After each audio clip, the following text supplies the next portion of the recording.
So she claims to have been born in the Illuminati from a Illuminati Bavarian family who can trace their origins all the way back to the beginning of the Bavaria version of the Illuminati, which is the ones that are supposed to be, at the Grove, and the supposed to be the Bilderbergers and all of this.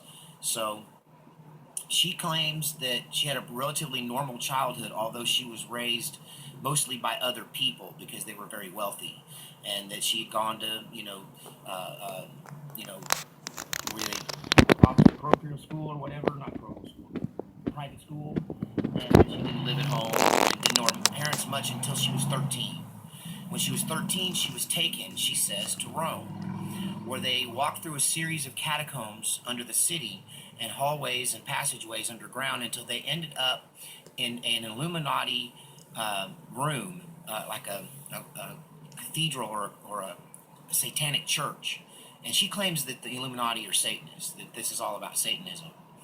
And what she described was a big, giant, round area with 13 thrones encircling this area.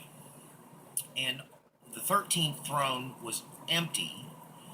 The 12th throne is where the head Illuminati member sat, and the previous 11 thrones were occupied by the dead bodies of previous heads of the Illuminati. So he was, in her telling, she said that we were at the end of time, and that this was the final. This Illuminati who was in charge now, head Illuminati guy, the head guy. So I can't remember what she called him.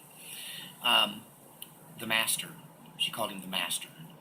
That he was the last one before the final one who would become the Antichrist. He was going to sit in the empty 13th throne. So in this circle, she said, was a pentagram and candles, and she was laid on a ceremonial altar at the center of this.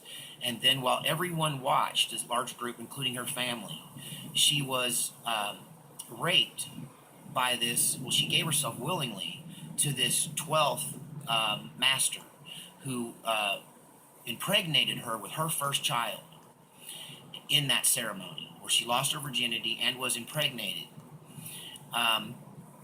She said that she had just started her period a few months earlier, and that's why they took her there, and that when they took her there, she was fertile. So she was inseminated by this guy in this ceremony, and that her son was very special because she was the son of the master, or he was the son of the master, rather.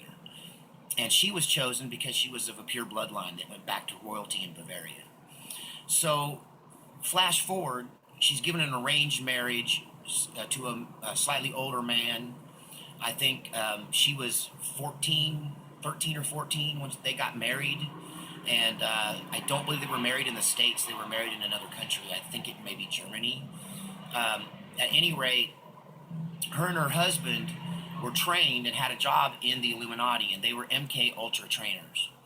And their life was very interesting. That they would just be asleep and living this normal life, and they would get a phone call, and this phone call would give them their trigger word because they'd been brainwashed and their personalities had been split. So during the rest of the time, this lady thought she was just a housewife, just a soccer mom, and her husband was just a guy that worked at the police force. He was a cop. And she said that they would get this call in the middle of the night and be given a code word where they would snap out of this false persona and become the MK Ultra Illuminati trainers that they both were. They would wake their kids up because their kids were also in this torture program, becoming MK Ultra slaves. And they would go to an undisclosed location in a rural environment underneath these giant tents, these giant white, like FEMA tents. And I asked her if this was the United States government, and she said, no, this is above the United States government. This is the people that all the governments report to. And I struggled to understand it 11 years ago. And so anyway, she says that they would then engage in torturing other candidates, and that they themselves didn't torture their own children, other people did it. But they would torture children and young adults, and they would use this torture to split their personalities and be able then to be like them. So a code word would snap them out of their fake life and back into the reality of who they were. And that these people, some of them were there against their will. were literally kidnapped and done this to on a regular basis.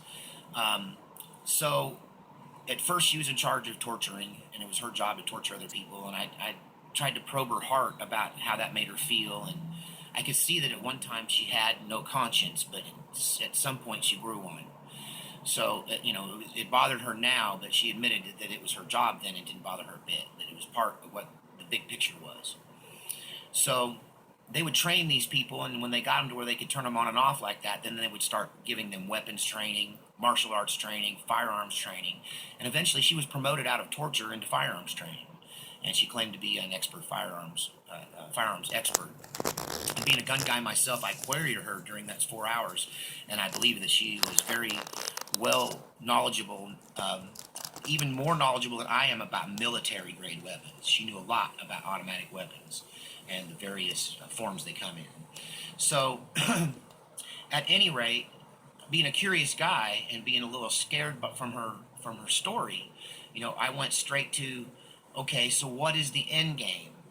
Why are you training all these people? What do you intend to do with them?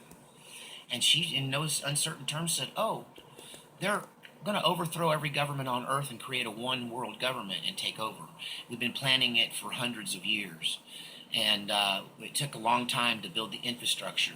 And we've been training around the clock. Now, keep in mind, this was 11 years ago. She said, we've been training around the clock. She said, we may only train once or twice a month, but there's somebody training somewhere every night. And that there are thousands and thousands and thousands of MK Ultra mind control slaves who are trained assassins who live amongst ordinary people and are, in fact, completely unaware most of the time of who they really are until they're woken up. And that the way I said, well, how are they going to roll this out? The American people aren't going to stand for this. What about this National Guard or the veterans? And she said, they have no idea what's coming for them. When we do this, it's going to happen so fast. And I said, well, tell me how it goes. And she said, okay, here's the plan.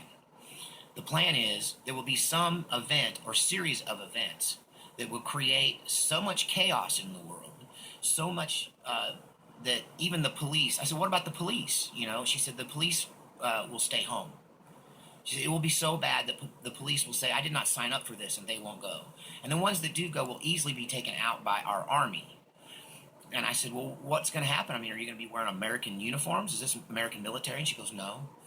She says, in the middle of this chaos, in the middle of the fog of war, when everyone thinks everything's gone completely haywire, then suddenly you'll see these forces just emerge, all dressed in black, all dressed in SWAT gear. She said they will be driving, all look-alike black SUVs, and they will look and sound and act very official. And they will just simply claim that they are now in charge and everyone should do as they say. They will claim that they are part of a new government that has been established for the purpose of dealing with the said situation.